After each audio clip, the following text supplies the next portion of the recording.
Malayo ang laban ni Naang Bagay at Juggernaut. Heto kung bakit. Ngayon, si Juggernaut ay nakakatakot, napakalaki, may kapangyarihang mahika, at sapat na malakas para hatiin si Deadpool na parang basang papel.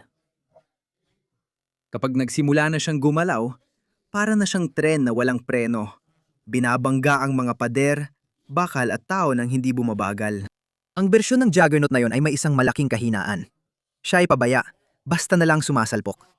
Basta na lang siya sumusugod at sumusuntok ng walang direksyon. Umaasa siya halos lahat sa momentum at purong lakas. Kapag huminto ng momentum niya, wala na siyang masyadong plan B. Ang nilalang na yan ay namamayani sa ganung klaseng laban. Si Ben Grimm ay isang profesional na brawler.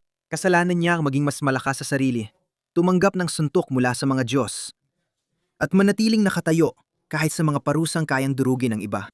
Ang tibay niya ay hindi pa show, kundi walang humpay.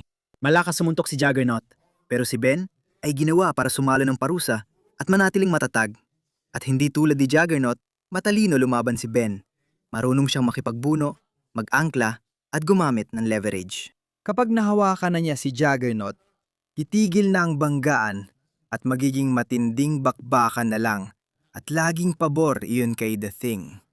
Hindi ito laban ng unstoppable force kontra immovable object, kundi laban ng pabiglang lakas kontra kontroladong lakas. Malinaw at maingat na nanalo si The Thing. Iniwan niyang nakahandusay si Juggernaut. Nagtataka kung bakit hindi gumana ang pagsugod niya ngayon.